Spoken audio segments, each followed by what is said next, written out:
this time of year is hard because school's out, kids are out riding their bikes, swimming, fishing, all these things that the boys love to do, and they're not here to do all of that. Andrew, as much as he fought it, he was an excellent reader, but didn't always want to read. Alexander was just learning to read, and Tanner had just started school. I am the mom of Andrew, Alexander, and Tanner Skelton. They have been missing since November 26th of 2010. They went to visit their father for the Thanksgiving holiday, and he never returned them to me. The Michigan father believed to be responsible for the disappearance of his 3 young sons was sentenced today to 10 to 15 years behind bars. I don't know if I would do anything different if I didn't feel, or maybe I should say, I would have done things differently if I felt that the system didn't fail me. The biggest fear is that he did harm them and that they're no longer alive. But in my heart, I feel they are still alive. It's a feeling I have in my heart. As their mom, I don't feel that they're gone. Someone out there knows something. And someone out there knows where my sons are. And more than likely, someone out there has my sons. And if they are gone, when I pass from this earth, I will be reunited with them in heaven. And I know that. Well, in Michigan, we have roughly 4,000 missing persons cases. Of those, there are many missing juveniles in our state. The stranger abductions are definitely the most serious, and we don't deal with them as often as maybe you would think. It is actually quite rare that a stranger abduction would take place. Most of our missing children are either a juvenile runaway case or a parental kidnapping, meaning the non-custodial parent has taken the child without the judge's consent.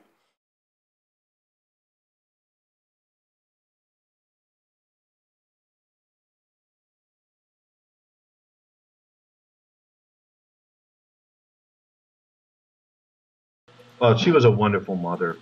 You know, there wasn't anything that she wouldn't do for her son. You know, giving up, you know, not worrying about her own happiness to make sure that, you know, Mark's well-being was taken care of. You know, I would take Mark to the beach, take him to the parks,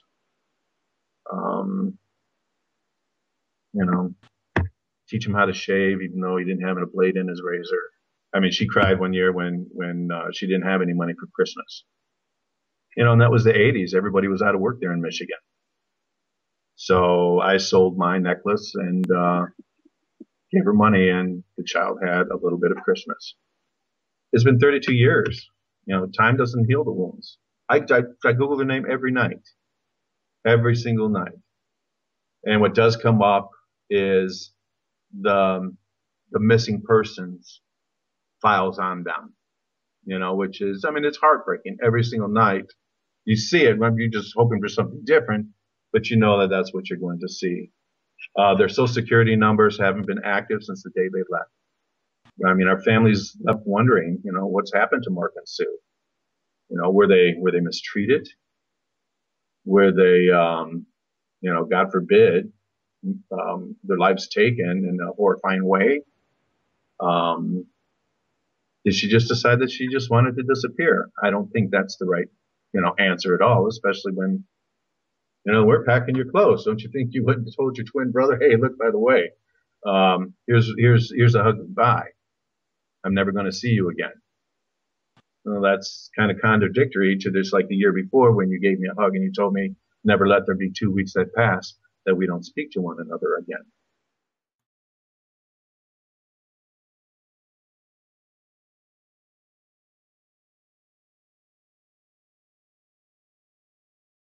I have a 13-year-old daughter now. She was 11 at the time that she became missing, which was February 25th of 2012. And no one wants to cover my daughter's case because the way the police department classified her as a runaway. And I think that is unfair, and I think my daughter's case have fallen through the cracks. She's 11. It was winter when she went missing. There's no way that she can be on her own. She left the lady's home that she was at with no coat, just a pair of pants, a t-shirt, and a pair of boots. So, in the midst of winter, it had to be a car or something waiting for her once she left out. And I believe that her father was involved in her leaving. People saying, well, apparently the girl must be where she wants to be, this, that, and the other. But they have no idea. When my daughter returned to me, when I went to Maryland to get her, they have no idea what type of psychological issues my daughter had after that summer vacation with her father. So, no. Even if my daughter did want to live with her father, like I said, that she grew close to her little brother over the summer, and she did state that she wanted to spend more time with him.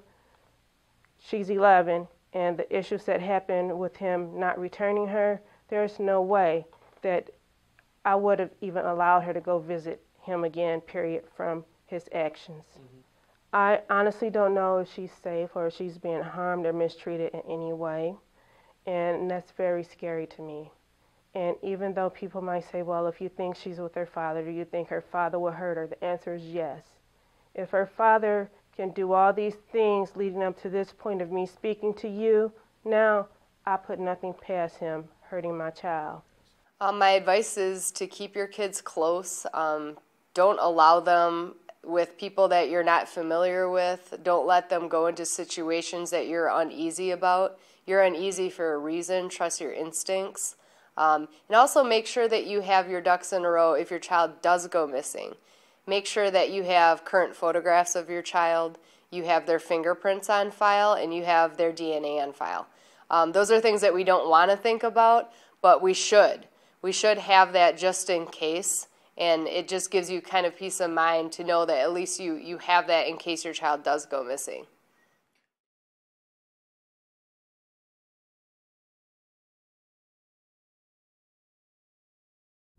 I may have been through hell and back, but I am strong enough to walk through hell with a smile on my face and with my head held high and my feet firmly on the ground. Walking hand in hand with my best friend, I will not let the situation define who I am. I will define the situation. Tavia, if you're listening, I know, me knowing the mentality of your father, I know he's said so many things to you relating to me.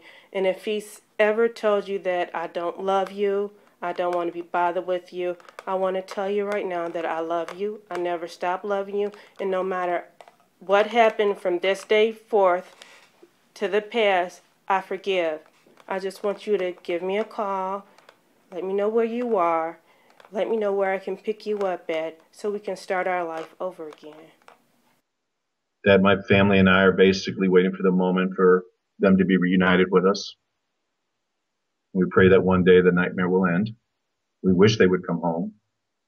You know, we wish them well, that's for sure. Mommy has not given up.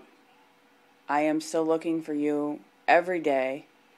Mommy loves you. Your sisters love you. We are devoted to finding you and bringing you home where you belong. I love you to the moon and back.